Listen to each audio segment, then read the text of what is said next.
सास और बहू की मजेदार कहानी। दोपहर में हिमांशी खाना तैयार करके भावना जी को बुलाने गई। कमरे में जाने पर देखा भावना जी फोन पर अपनी बेटी से बात कर रही थी। आज भी दाल में नमक कम था और आटा भी अच्छी तरह से नहीं लगा है।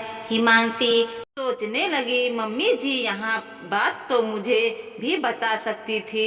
हिमांशी की अभी शादी हुई थी, उसे भी ससुराल के कामों की ज़्यादा जानकारी नहीं थी, सबके टेस्ट के बारे में भी नहीं पता था, तो हर काम में ना चाहते हुए भी गलती हो जाती थी। वैसे भी एक परिवार से दूसरे परिवार में जाने के बाद कोई भी तुरंत वहाँ के तौर तरीके नहीं सीख पाता। हिमांशु से गलतियाँ मायके में भी होती थी, पर तब वह माँ समझा देती थी। पर अब तो सास भावना जी उसकी गलतियाँ सारे घर वालों को सुना कर ही दम लेती थी। हिमांशी बहुत ध्यान से काम करती थी, फिर भी कुछ न कुछ छूट जाता था। वह बुरा तब लगता था जब सास भावना जी कभी अपनी बहन को तो कभी अपनी नंद को तो कभी अपनी बेटी को बताती रहती, पर हिमांशी को उसकी गलती कभी नहीं बताती। धीरे धीरे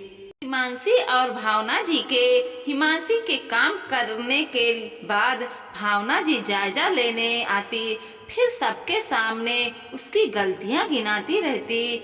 हिमांशी सुनकर भी अनसुना कर देती।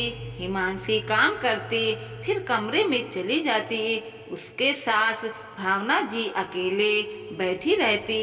एक दिन भावना की सहेली मीनू आई।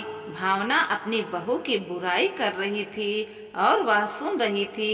मेरी बहू पता नहीं कैसी है, कभी मुझे माँ नहीं समझती, ना तो मुझ में बात करती है, बस काम खत्म करके अपने कमरे में चली जाती है। और यह देखो घर में सामान कितना फैला हुआ है, कोई काम ढंग से नहीं हो पाता, नहीं उसकी माँ ने इसे कैसे संस्कार दिए। तभी हिमांशी आई और चाय नाश्ता रख दिया और जाने लगी। तब मीनू ने रोकते हुए कहा, ओह बेटी तुम भी बैठो ना। हिमांशु बैठ गई। मीनू जी ने थोड़ी देर इधर उधर की बातें की, फिर कहा, बेटा एक बात बोलूं, बुरा तो नहीं मानोगे? नहीं नहीं कहिए ना, हिमांशी बोली। मीनू बोली, रोहतासा हिमांशी का पति और तेरे पापा जी तो सुबह से ही ऑफिस चले जाते हैं, तुम दोनों सास बहू तुम दोनों बहू साथ रहोगी तो किसी को अकेलापन नहीं लगेगा। सास भी तो माँ जैसी होती है ना। हिमांशी बोली, माफ कर दीजिए आंटी जी, माँ जैसी होना और माँ दोनों में बहुत ज़्यादा अंतर है। गलतियाँ तो मुझसे पहले भी होती थी, तब माँ समझा देती थी, पर यह मम्मी जी सबके सामने ढिंढोरा पीट देती हैं। भावना गुस्से से बोली, मैंने किससे कहा? तब हिमांशी बोली, मुझे छोड़कर सभी को जब मेरी गलतियां बताती हो, जब गलतियां मेरी हैं और मुझे ही सुधारना है। यह सुनकर भावना जी के चेहरे का रंग उड़ गया। इस पर मीनू बोली, तुम बहू की शिकायतें दूसरे से करोगी तो क्या मिलेगा? उसे समझाओ ना, यदि वह कर पाई तो उसकी मदद करो।